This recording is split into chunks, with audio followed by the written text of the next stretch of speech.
welcome back to installment number 3. So we're going to finish running the electrical, which is right here, up and over, and put that box that's way down there up there. So let's get started. Alright, so I need to get electric down to that wire down, or that plug down there. So I'm thinking if I pull this through, attach it down there, and then come out of this and come back up and over into this outlet down here. I believe that's how we're going to do it. So let's do this.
All right.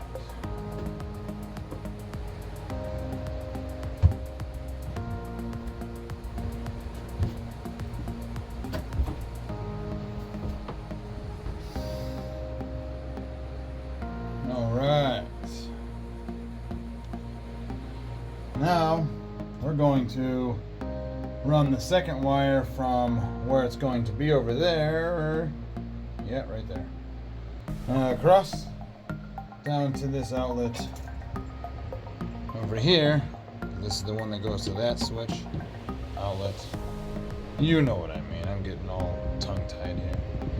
All right, let's do that.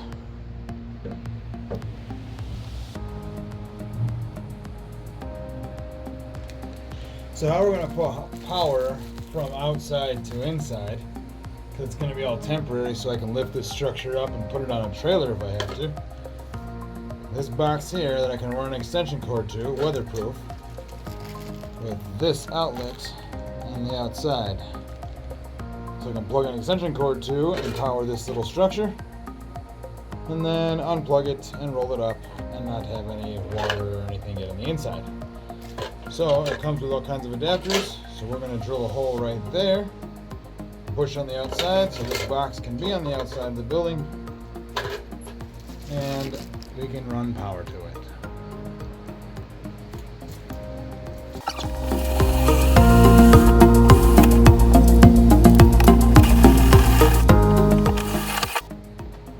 Alright, we got a hole. Now let's put the outlet in there.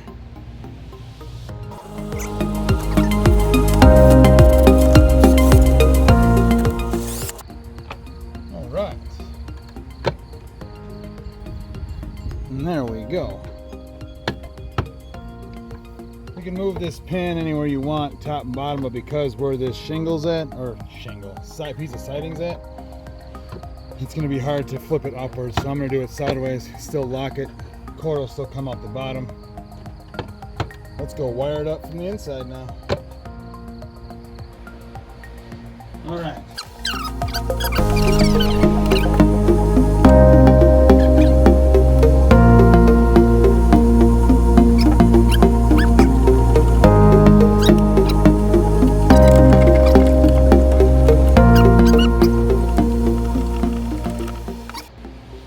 Go. So now this is wired up. Let me show you.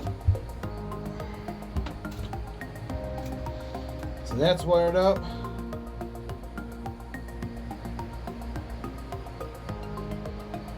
We just have to follow that there. We have to wire up our light switch and our second, or technically fourth, outlet, and then we will be ready to plug a cord up and test fire.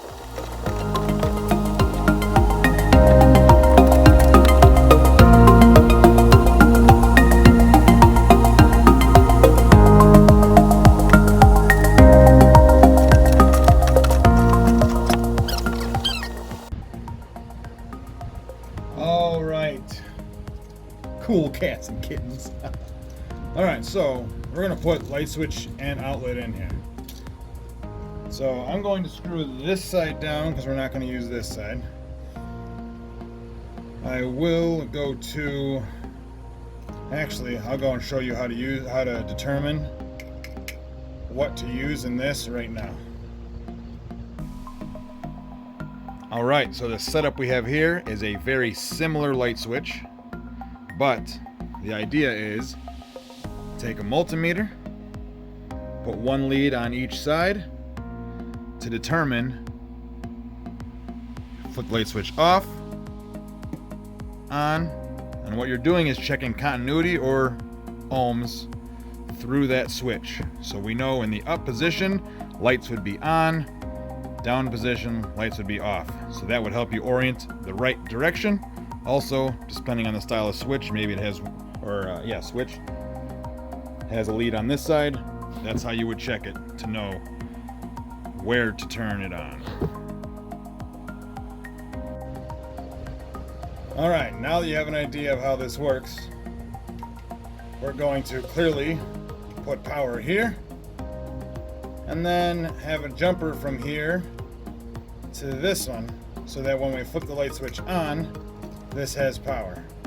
We're also going to have to do some kind of pigtail so that the rest of the other outlets have power. So that's how we're going to end up doing this. So like I said, we screwed this one down so don't get confused. That's the one we're not going to use. Black to brass.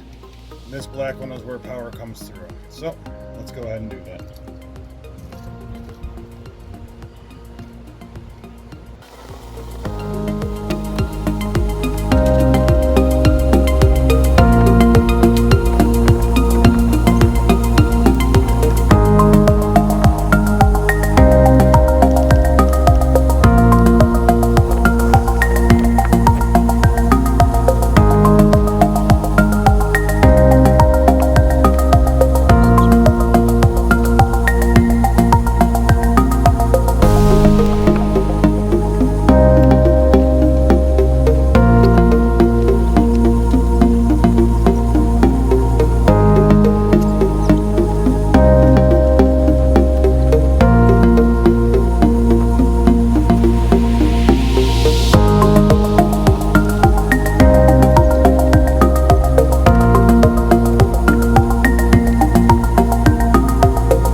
right, so that is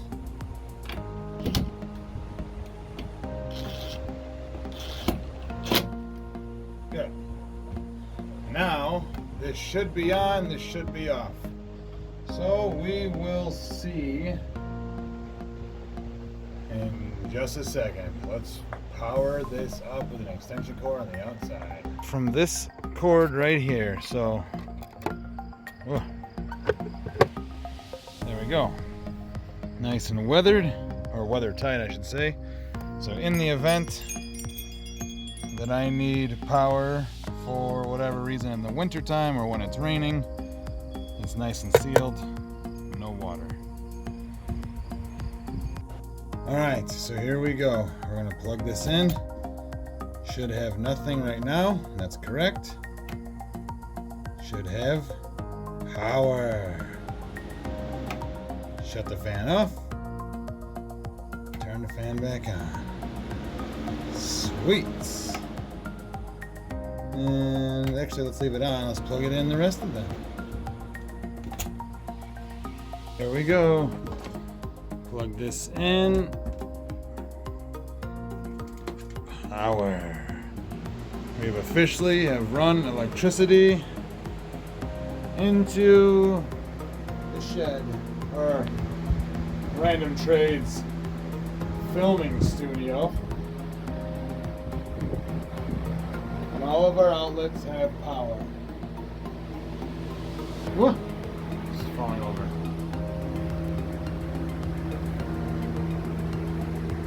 All off of that switch. So now I still need to have lights in here, and we can do that with wire nuts. We can cut into this second one here, cut into it and have another one come off and put some kind of lights up here, because these do not work. Thanks for watching. Please like and subscribe about right here.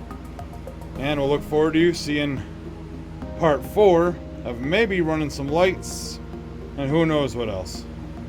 We're learning as we go along. Thanks again.